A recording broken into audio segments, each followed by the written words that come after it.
നീണ്ടകരയിലെ ഹാർബറിൽ നിന്നാണ് MG രേണുക നമ്മളോടൊപ്പം ചേരാൻ പോകുന്നത്. രേണുക, തദ്ദേശ തെരഞ്ഞെടുപ്പാണ്. സാധാരണ നിലയിൽ നമുക്കറിയാം ഈ വാർഡ് മെമ്പർമാർക്കൊക്കെ വേണ്ടിയുള്ള പോരാട്ടത്തിൽ അങ്ങനെ അധികം രാഷ്ട്രീയമൊന്നും വോട്ടർമാർ മുഖവിലേക്ക് എടുക്കാറില്ല. മറിച്ച് വ്യക്തിബന്ധങ്ങൾ, സൗഹൃദങ്ങൾ, കുടുംബ ബന്ധങ്ങൾ ഇതൊക്കെ വോട്ടായി മാറുന്ന പശ്ചാത്തലമുണ്ട്.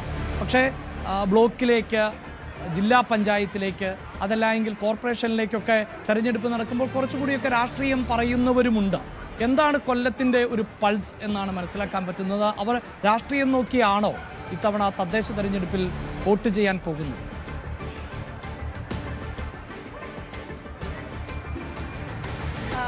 അഭിലാഷ്, നമുക്ക് മുന്നിൽ രാഹുൽ പാങ്കൂട്ടത്തിൽ വിഷയമുണ്ട്, സ്വർണ്ണക്കൊള്ളയുണ്ട്, അനേകം വിഷയമുണ്ട്, മുഖ്യമന്ത്രിക്ക് ED നോട്ടീസ് എത്തിയ വിഷയം വരെയുണ്ട്. പക്ഷേ നമ്മൾ താഴെ തട്ടിലേക്ക് എത്തുമ്പോൾ, ജനങ്ങളിലേക്ക് ഇറങ്ങുമ്പോൾ അവരുടെ അടിസ്ഥാന പ്രശ്നങ്ങൾ തന്നെയാണ് അവരുടെ ഏറ്റവും വലിയ പ്രശ്നം. അതിനപ്പുറമുള്ള ചർച്ചകളല്ല. അവരുടെ ഏറ്റവും അടിസ്ഥാനമായ പ്രശ്നം അത് അവരുടെ ജീവിതമാർഗം, ഒപ്പം തന്നെ വികസനം, മറ്റേ ശുദ്ധജലം ലഭിക്കുന്നുണ്ടോ എന്നത്, താമസിക്കാൻ ഒരു ഇടമുണ്ടോ എന്നുള്ളത്, അങ്ങനെ ഏറ്റവും അടിസ്ഥാനമായ, പിന്നീട് ഈ മാലിന്യ പ്രശ്നങ്ങൾ, അങ്ങനെയൊക്കെയുള്ള നിരവധിയായിട്ടുള്ള പ്രശ്നങ്ങൾ മനുഷ്യർ അനുഭവിക്കുന്നുണ്ട്. അത് തന്നെയാണ് അവർ ഏറ്റവും ആദ്യം കൺസിഡർ ചെയ്യുന്നത്. പിന്നീട് ഈ വ്യക്തികളെ നോക്കിയുള്ള വോട്ടിംഗ്, ആ വിധത്തിലുള്ള പാറ്റേൺ ഉണ്ട്. നമ്മൾ ആളുകളുമായി സംസാരിക്കുമ്പോൾ അത് മനസ്സിലാകുന്നു. അതിനപ്പുറം പിന്നീട് രാഷ്ട്രീയമായിട്ടുള്ള അവരുടെ കാഴ്ചപ്പാടുകൾ എന്നതാണ്. നമ്മളിപ്പോൾ നിൽക്കുന്നത് ഹാർബറിലാണ് എന്ന് പറഞ്ഞല്ലോ. ഇവിടെ ഇപ്പോൾ ഒരൊറ്റ വിഷയം, മത്സ്യം എത്ര കിട്ടുന്നു എന്നതാണ്. ഓരോ വള്ളം വരുമ്പോഴും അതിൽ എത്ര മത്സ്യമുണ്ട്, അവർക്ക് നല്ല കച്ചവടം നടക്കുമെന്നുള്ളതാണ്. ഇപ്പോൾ ഒരു വള്ളം വന്നു, നിരവധി തവണ ഇപ്പോൾ പല കുട്ടകളിലായി മത്തി നീക്കം ചെയ്തു. എന്നിട്ടും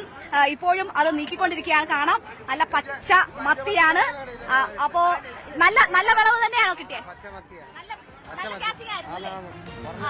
നമുക്ക് ഇതിൽ കാണാം, ഇപ്പോ മത്സ്യമുണ്ട്. കുറെ നേരമായി ഇതിൽ നിന്ന് മത്സ്യം കരയിലേക്ക് എടുത്തുകൊണ്ടിരിക്കുകയാണ്. എന്നിട്ടും ഇനിയും കുറേയധികം കുട്ടകൾ മാറ്റാനുള്ള തരത്തിലുണ്ട്. അപ്പോ മത്സ്യ ലഭ്യത ഇപ്പോ ഉണ്ടോ നിങ്ങൾക്ക്? കുഴപ്പമില്ല അല്ലേ? ഇത് നല്ല കാച്ചിങ് ആയിരുന്നു അല്ലേ? മത്തി തന്നെയാണ് ഇപ്പോ കിട്ടിക്കൊണ്ടിരിക്കുന്നത്. അപ്പൊ വറുതിയുടെ സമയമല്ല, വറുതിയല്ല. അതിന്റെ മെച്ചം നിങ്ങളുടെ ജീവിതത്തിലുണ്ടോ? ഉണ്ട്. തെരഞ്ഞെടുപ്പ് വരുമ്പോ നിങ്ങൾക്ക് ആളുകളോട് എന്താണ് പറയാനുള്ളത്? പ്രശ്നങ്ങളുണ്ടോ? പ്രശ്നങ്ങളേ ഉള്ളൂ. എന്തായാലും ഈ മുഖങ്ങളിൽ കാണുന്ന സന്തോഷം, ഈ വള്ളത്തിൽ വന്ന മീൻ അവർക്ക് അല്പം ആശ്വാസം നൽകുന്നതാണ്. കാരണം ക്യാച്ചിങ് ഉണ്ട്, മത്സ്യലഭ്യതയുണ്ട് എന്നതാണ് അവർ പറയുന്നത്. അത് അവരെ ആശ്വസിപ്പിക്കുന്നതാണ്. പക്ഷേ അതിനപ്പുറം നിരവധിയായ പ്രശ്നങ്ങളുണ്ട്. അത് ഡീസൽ സബ്സിഡി ഉൾപ്പെടെയുള്ള വിഷയങ്ങൾ മത്സ്യമേഖലയെ സംബന്ധിച്ച് വലിയ പ്രശ്നമാണ്. കഴിഞ്ഞ നിയമസഭാ തെരഞ്ഞെടുപ്പിന്റെ കാലത്തും നമ്മൾ കണ്ടതാണ്. ഡീസൽ സബ്സിഡി കേരളത്തിൽ ലഭിക്കുന്നില്ല. അത് സംസ്ഥാന സർക്കാരിനെതിരായ മത്സ്യത്തൊഴിലാളികളുടെ വലിയ വികാരത്തിന് കാരണമായിട്ടുണ്ട്. അത് വലിയ പ്രശ്നമായി തന്നെ നിലനിൽക്കുന്ന ഘട്ടമുണ്ട്. ഇവിടെ ഇനിയിപ്പോൾ ഈ മത്സ്യം ഉടൻ തന്നെ ലേലം ചെയ്ത് വിൽക്കുന്നതാണ് കാണുന്നത്. അങ്ങനെ ലേലം ചെയ്യുന്ന ഒരു സ്ഥലത്താണ് നമ്മളുള്ളത്. ഇനി വലിയ ബഹളമാണ് അവിടെ. ആ മത്സ്യത്തിന്റെ ലേലമാണ് അവിടെ നടക്കാൻ പോകുന്നത്. അപ്പോ ഇങ്ങനെ പല വള്ളങ്ങൾ വരുന്നിടത്തെല്ലാം ഇതുപോലെ ലേലം നടന്നുകൊണ്ടിരിക്കുകയാണ്. വലിയ തിരക്കുണ്ട്. അപ്പൊ മത്സ്യം കിട്ടുന്നുണ്ട് എന്നതിനപ്പുറം ഇത് കടലിൽ നിന്ന് കരയിലേക്ക് എത്തിക്കാൻ അവർക്ക് ഉണ്ടാകുന്ന ചിലവ് അധികമാണ്. ഡീസലിന് സബ്സിഡി ഇല്ലാത്തത് വലിയ പ്രശ്നമായി നിലനിൽക്കുന്നു എന്നതാണ് അവർ സൂചിപ്പിക്കുന്നത്. ഒപ്പം തന്നെ ഈ ബോട്ടുകളുടെ ലൈസൻസ് മുടങ്ങിക്കഴിഞ്ഞാൽ, ആ ലൈസൻസ് ഒന്ന് മുടങ്ങിക്കഴിഞ്ഞിട്ട് അതൊന്ന് പുതുക്കണം എങ്കിൽ അവർക്ക് 2 ലക്ഷത്തോളം രൂപയുടെ പിഴ അടയ്ക്കേണ്ടി വരുന്ന ഒരു സാഹചര്യം. അത് മത്സ്യത്തൊഴിലാളികൾക്ക് വലിയ ബുദ്ധിമുട്ടുണ്ടാക്കുന്നു. മത്സ്യത്തൊഴിലാളികൾക്ക് എന്ന് പറഞ്ഞാൽ ഈ ബോട്ടുടമകൾക്കായിരിക്കും അത് ഡയറക്റ്റ് ആയിട്ട് പ്രശ്നം ഉണ്ടാക്കുക. പക്ഷേ അത് അവർക്കുണ്ടാകുന്ന പ്രശ്നം അത് മത്സ്യത്തൊഴിലാളികളിലേക്ക് എത്തും. അത് അവരെ ബാധിക്കും, ഈ മേഖലയാകെ ബാധിക്കും. അങ്ങനെയുള്ള നിരവധിയായ പ്രശ്നങ്ങൾ അവർ ചൂണ്ടിക്കാട്ടുന്നുണ്ട്. നമുക്കപ്പം ഇപ്പോൾ ഇവിടെ ഈ ഓപ്ഷൻ ലേലത്തിന്റെ ഒരു ചുമതല വഹിക്കുന്ന വ്യക്തിയാണ്. വർഷങ്ങളായി ഇതിനോടൊപ്പം പ്രവർത്തിച്ചു വരുന്ന വ്യക്തിയാണ്. അപ്പോ എന്താണ് മത്സ്യലഭ്യത ഇപ്പോ വലിയ പ്രശ്നമില്ലാണ്ട് പോകുന്നുണ്ടല്ലേ? മത്സ്യലഭ്യത കിട്ടുന്നുണ്ട് സുലഭമായി. മത്സ്യലഭ്യത ഇപ്പൊ നമ്മൾ പറയുന്നതിനൊക്കെ സുലഭമായിട്ട് ഇവിടെ കാണുന്ന നടക്കുന്നതല്ല. ഈ മത്സ്യത്തിന് പൊതുവെ വിലക്കുറവാണ്. മത്സ്യത്തിന് വളരെ വില കുറച്ചാണ് കിട്ടുന്നത്. മത്സ്യലഭ്യത ഈ പറയുന്ന ഈ കാണുന്ന ബഹളവും ഇതൊക്കെ ഉള്ളു. പക്ഷെ വോട്ട് ഇതിന്റെ മത്സ്യങ്ങളൊക്കെ വിറ്റുപറക്കി വരുമ്പോൾ വളരെ തൊഴിലാളികളും അതിന്റെ വലകിറക്കവും പ്രശ്നങ്ങളും, കണ്ടെയ്നറും തട്ടി വലകിറക്കുക, പിന്നെ ബോട്ടിന്റെ ഡീസലിന്റെ സബ്സിഡി ഒരു വിഷയമാണ്. കാരണം മറ്റുള്ള എല്ലാ സ്റ്റേറ്റുകളിലും സബ്സിഡി ഉണ്ട്. കേരളത്തിൽ മാത്രമേ ഉള്ളൂ ബോട്ടുകൾക്ക് സബ്സിഡി ഇല്ലാത്ത. പിന്നെ രണ്ടാമത്തെ അതിൽ വലിയ ദ്രോഹമാണ് ഈ ബോട്ട്. ഒരു വർഷം നമ്മൾ 25,000 ഫീസ് 5000 രൂപയുടെ ഫീസ് ഇപ്പൊ 52,000 ആക്കിയത് കേസ് കൊടുത്ത് 25,000 ആക്കി. ആ ഒരു ദിവസം തെറ്റിയാൽ 2,500 ഫൈൻ. പിന്നെ 2 മാസം കഴിഞ്ഞാൽ പിന്നെ വീണ്ടും ബോട്ട് പിടിച്ചവര് ആ ബോട്ടിൽ കൊണ്ടുവരുന്ന മത്സ്യം പിടിച്ച് അവര് തന്നെ ഗവൺമെന്റാണ് വിറ്റ് അവര് തന്നെ പൈസ ലേലം ചെയ്ത് തന്നെ പൈസ വില വെക്കും. അവരോട് ഗവൺമെന്റ് പൈസ ഒരു വർഷം ലൈസൻസ് അടയ്ക്കാൻ തെറ്റിയാൽ 12 മാസം കഴിഞ്ഞു. അതൊരു 3 മാസം കൂടെ കഴിഞ്ഞ് കഴിഞ്ഞാൽ ബോട്ട് അവർ ബോട്ട് പിടിച്ചിടും. ബോട്ട് പിടിച്ചിട്ട് കഴിഞ്ഞാൽ 2 ലക്ഷം രൂപ ഫൈൻ അടിക്കും. ഇതാണ് ഏറ്റവും വലിയൊരു കഷ്ടം പിടിച്ച പണി. കൃത്യസമയത്ത് അടയ്ക്കാൻ പറ്റാതെ പോകുന്നതാണ്. കൃത്യസമയത്ത് അടയ്ക്കാൻ പറ്റാതെ പോകുന്ന സാഹചര്യം എന്ന് പറഞ്ഞാൽ ഈ ഫിഷിംഗ് ബോട്ടിൽ ഇപ്പൊ എല്ലാവർക്കും സാധാരണക്കാർ 20,000 അല്ലെ 27,500 എടുക്കാനില്ല.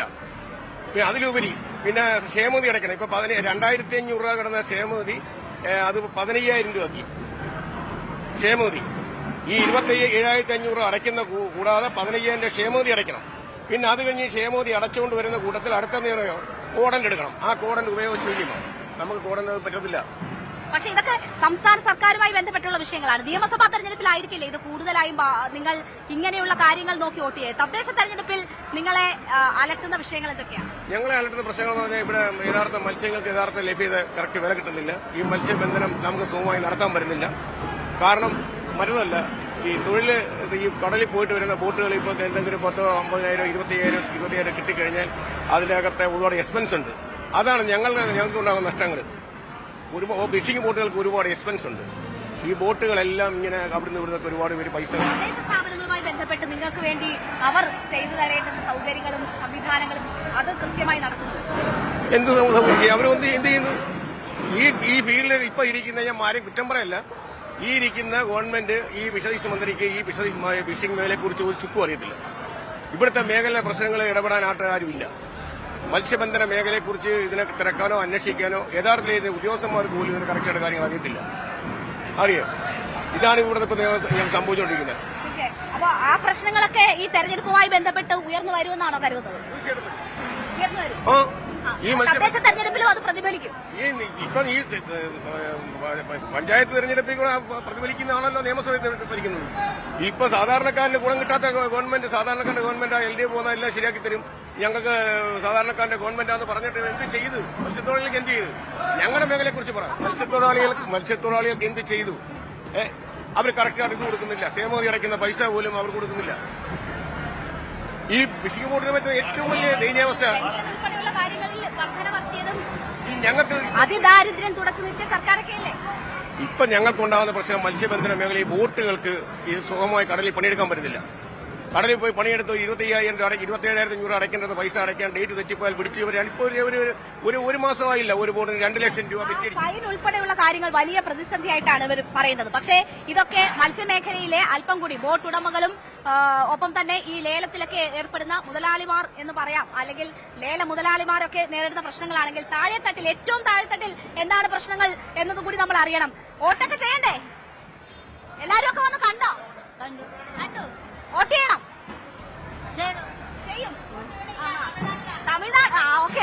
തമിഴ്നാട്ടിലാണല്ലേ? ഓക്കെ, തമിഴ്നാട്ടിലാണ്. ഓക്കെ, അമ്മ വോട്ട് ചെയ്യണ്ടേ? സ്ഥാനാർത്ഥികളൊക്കെ വന്ന് കാണാറുണ്ടോ? നിങ്ങളുടെ പ്രശ്നങ്ങളൊക്കെ അവരോട് പറയാറുണ്ടോ? പറഞ്ഞു. അവര് പ്രശ്നമൊന്നും ചോദിക്കത്തില്ല മോളെ. അവര് വന്ന് വോട്ട് ചോദിക്കും, അവരൊക്കെ പോകും. നമ്മുടെ പ്രശ്നം നമുക്കത് അറിയാനൊക്കത്തുള്ളൂ. നമ്മളോട് ചോദിക്കുന്ന കാര്യം നമ്മൾ പറയേണ്ടിയുള്ളത്.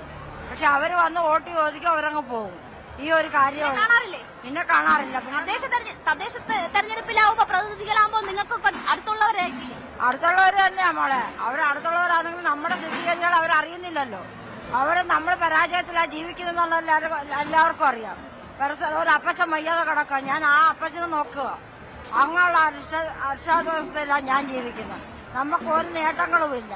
ഇവിടെ വരുന്ന കിട്ടുന്ന നമ്മൾ ജോലി ചെയ്യുന്നു, അതുകൊണ്ട് നമ്മൾ കഴിയുന്നു. ഇത്രയും കാര്യമുള്ളൂ. എന്താ തെരഞ്ഞെടുപ്പ് ചൂടൊക്കെ അറിഞ്ഞു തുടങ്ങിയോ? തുടങ്ങി. സ്ഥാനാർത്ഥികളെല്ലാം വന്നു പോയി. വോട്ട് സമയമാകുമ്പോ, ഇലക്ഷൻ സമയമാകുമ്പോ എല്ലാരും വരും, വോട്ട് ചോദിക്കും, പോകും. നമ്മളിവിടെ വന്ന് കഷ്ടപ്പെടാന്നെങ്കിൽ നമുക്ക് ജീവിക്കാൻ പറ്റത്തുള്ളൂ.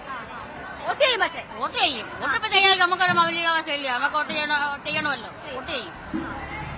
രാഷ്ട്രീയമില്ല. ഈ തദ്ദേശ തെരഞ്ഞെടുപ്പിൽ ആളെ നോക്കിയാണോ പാർട്ടി നോക്കിയാണോ വോട്ട്? നമ്മളിപ്പോ ഈ പഞ്ചായത്തൊക്കെ വരുമ്പോ നമ്മുടെ ആളിനെ നോക്കിയെങ്കിലേ നമുക്ക് ചെയ്യാൻ പറ്റുള്ളൂ. നമ്മൾ പാർട്ടിയെ നോക്കുന്നതേ ഇല്ല.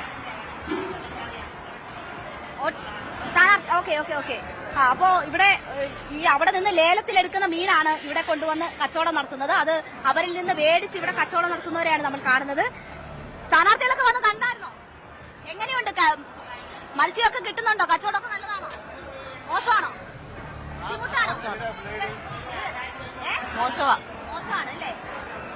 എന്തെങ്കിലും പറയാനുണ്ടോ? തെരഞ്ഞെടുക്കപ്പെടാൻ പോകുന്ന ജനപ്രതിനിധികളോട് പറയാനുണ്ടോ? കച്ചവടം മോശമാണ്. എന്താ പറയാനുള്ള? സ്ഥാനാർത്ഥികളോട് എന്തെങ്കിലും പറയാനുണ്ടോ? പാർട്ടികളോട് എന്തെങ്കിലും പറയാനുണ്ടോ? പാർട്ടികളടുത്തൊന്നും പറയാനില്ല. മീനെല്ലാം ഭയങ്കര റേറ്റ് വില കൂടുതൽ, തൂക്കം വന്നോണ്ട് ഞങ്ങൾക്ക് ഭയങ്കര നഷ്ടങ്ങളാണ്. വന്നെന്ന് വെച്ചാ ത്രാസ് തൂക്കം. അപ്പോ അവരുടേതായിട്ടുള്ള പല പ്രശ്നങ്ങളാണ് അവർ ചൂണ്ടിക്കാട്ടുന്നത്. നമുക്കറിയാം, ഈ അമേരിക്കയിലെ താരിഫ് വർധന പോലും നേരിട്ട് ബാധിക്കുന്ന മേഖലയാണ് മത്സ്യമേഖല. അപ്പോൾ അത് മുതലുള്ള പ്രശ്നങ്ങളുണ്ട്. വൻകിടക്കാർക്കും ചെറുകിടക്കാർക്കും ഈ ലേലമെടുത്ത് ഇവിടെ കൊണ്ടുവന്ന് ഈ മത്സ്യങ്ങൾ ചില്ലറ വിൽപ്പന നടത്തുന്നവർക്ക് വരെ വലിയ വലിയ പ്രശ്നങ്ങളാണ്. ബോട്ടുടമകളുടെ ഏറ്റവും വലിയ പ്രശ്നം ഡീസൽ സബ്സിഡി ഇല്ല എന്നുള്ളതാണ്. അതിലുള്ള പ്രശ്നമാണ് അവർ ചൂണ്ടിക്കാട്ടുന്നത്. തമിഴ്നാടിനും മറ്റിടങ്ങളിലുമൊക്കെ ആകാമെങ്കിൽ എന്തുകൊണ്ട് കേരളത്തിൽ മാത്രം ഇത്തരം ഒരു സമീപനം എന്നത് അവർ ചൂണ്ടിക്കാട്ടുന്നു. ഇതിപ്പോൾ വലിയ തരത്തിൽ ലേലം നമുക്ക് കാണാം, പിന്നിൽ കാണാം. അവിടെ വലിയ ബോട്ടുകൾ വരികയും അവിടെ നിന്ന് മത്സ്യം കിട്ടുന്നു, അത് ലേലം വിറ്റു അങ്ങോട്ട് മാറുന്നതാണ് കാണുന്നത്. അതുമായി ബന്ധപ്പെട്ട് നിരവധി പേർ ജോലി ചെയ്യുന്ന നീണ്ടകര ഹാർബറിലാണ് നമ്മൾ ഇരിക്കുന്നത്. പക്ഷേ മത്സ്യമേഖലയിൽ ഇപ്പോൾ കിട്ടുന്ന മത്സ്യത്തിൽ അവർക്ക് സംതൃപ്തി ഉണ്ട് എങ്കിൽ പോലും അതിനപ്പുറം നിരവധി പ്രശ്നങ്ങളുണ്ട്. അതിലേക്ക് ആരും എത്തുന്നില്ല.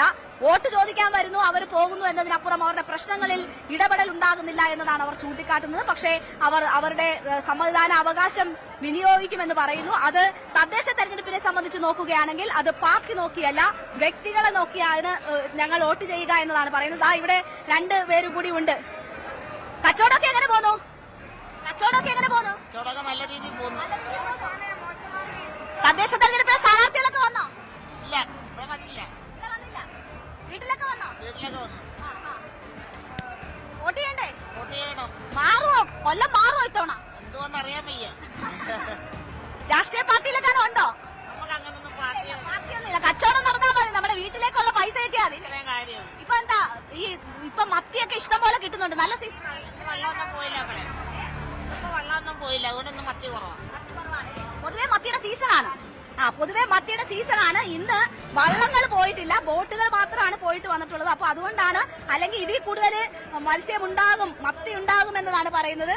അപ്പൊ തദ്ദേശ തെരഞ്ഞെടുപ്പൊക്കെ വരുന്ന സ്ഥാനാർത്ഥികളൊക്കെ നിങ്ങളൊക്കെ കാണാൻ എത്തിയായിരുന്നോ? തദ്ദേശ തെരഞ്ഞെടുപ്പിന്റെ ചൂടൊക്കെ അറിഞ്ഞു തുടങ്ങിയോ നിങ്ങള്? തദ്ദേശ തെരഞ്ഞെടുപ്പില്ലേ എല്ലാരും വന്നോക്കളെ. വോട്ട് ചെയ്യണ്ടേ? വോട്ട് ചെയ്യണം. പാർട്ടി നോക്കിയാണോ വോട്ട് ചെയ്യുന്നത്, അതോ എങ്ങനെയാണ്? അതിന്റെ ഒരു മാനദണ്ഡം എന്താ? ഞങ്ങൾക്ക് പാർട്ടിയുണ്ട്, അവരവർക്ക് പാർട്ടിയുണ്ട്. ഞങ്ങളുടെ പാർട്ടി നോക്കിയാൽ ഞങ്ങൾ ചെയ്യത്തോ. പാർട്ടി പറയോ? ഞങ്ങളോട് പറയോ? ഞാൻ പറയും, അരിവാള് ചിട്ടിയില്ല. എനിക്ക് വോട്ടുണ്ടായിരുന്ന കാലം തൊട്ട് ആ വോട്ടിലാണ് ഞാൻ ചെയ്യുന്നത്. ഇനി ആരും നമ്മളെ ഇവിടെ നിർത്തിയില്ലേലും കുഴപ്പമില്ല. പാർട്ടി ഒരു കാലവും മാറത്തില്ല. ജയിച്ചു പോലോ തോറ്റു പോലും അവിടെ ഉണ്ട്. അപ്പൊ ഇത്തവണയും കൊല്ലം ചുവക്കും. ഇത്തവണയും കൊല്ലം ചുവന്നുകൊണ്ടിരിക്കണം. അങ്ങനെ ജയിച്ചു പോലോ ജയിച്ചില്ല പോലോ നമുക്കൊരു പ്രശ്നമല്ല. നമ്മൾ ചെയ്യാനുള്ളത് ചെയ്തിരിക്കും. മത്സ്യമേഖലയിൽ എങ്ങനെയുണ്ട്? കാട്ടിൽ പോയി ഒളിച്ചിരുന്ന അയ്യപ്പൻ മലമോനെ ഇരിക്കുന്ന അയ്യപ്പനെ കൂടെ തോണ്ടി തോണ്ടി ചെമ്പാക്കിയത്. ഇതുപോലൊരു നാറിയ പറയണ ഇനി കണ്ടിട്ടേ ഇല്ല. പോവാണ് എന്തായാലും.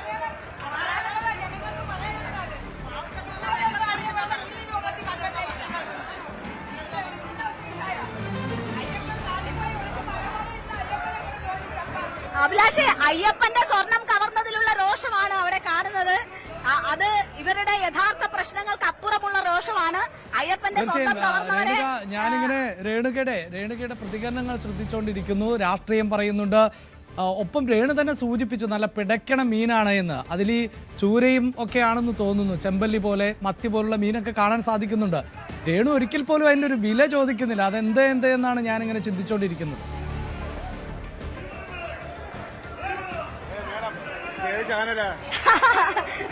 വില ചോദിക്കാൻ ഇത് മൊത്ത കച്ചവടമാണ് KP നടക്കുന്നത്. മൊത്ത കച്ചവടമാണ്. ഒരു കൊട്ട നമുക്ക് ചോദിക്കാം. ഇത് ഒരു കൊട്ടയിൽ എങ്ങനെയാണ് മീനിന്റെ ഇതിന്റെ വില എങ്ങനെയാ?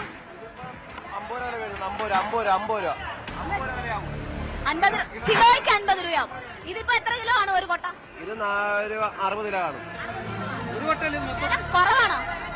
വില കൂടുതലാണ്. ഇന്ന് വില കൂടുതലാണ്. ഇന്ന് വള്ളക്കാരില്ല, ഏകാശമാണ് വില കൂടുതലാണ്. വള്ളം ഇല്ലാത്തതുകൊണ്ട് ഏകാശിയായി വില കൂടുതൽ. കെ പിയുടെ സംശയം തീർന്നു എന്ന് തോന്നുന്നു. കിലോയ്ക്ക് 50 രൂപ വരെ വില വരും. എന്നാൽ അതത് റീറ്റെയിൽ മേഖലയിലേക്ക് എത്തുമ്പോൾ അപ്പോൾ 50 രൂപ വരെ വില വരുമെന്ന് പറയുന്നത്. ഇന്ന് ഇച്ചിരി വില കൂടുതലാണ്. അത് ഏകാദശി ആയതുകൊണ്ട് വള്ളങ്ങൾ പോകാത്തതുകൊണ്ടാണെന്ന് പറയുന്നു. എന്തായാലും കെ പി നോക്കൂ, നല്ല ഫ്രഷ് മീനാണ്, പച്ച മീനാണ്, ഐസിടാത്ത മീനാണ്. ഞാൻ ഇത്രയും ഫ്രഷ് ആയിട്ടുള്ള മീൻ ഇന്ന് ആദ്യമായിട്ട് കാണുന്നു എന്ന് തന്നെ പറയാം. അത് ഒരുപാടുണ്ട്. മത്തിയാണ് ഏറ്റവും കൂടുതൽ ലഭിക്കുന്നത്. പക്ഷെ 50 രൂപയാണ് ഏറ്റവും താഴെത്തട്ടിലെത്തുമ്പോൾ ഒരു കിലോയ്ക്ക് കിട്ടുന്നത്. നമ്മൾ പക്ഷെ അവിടെ 120, 140, 160 ഒക്കെ കൊടുത്താണ് വാങ്ങുന്നത് എന്നൊരു സാഹചര്യം കൂടിയുണ്ട്.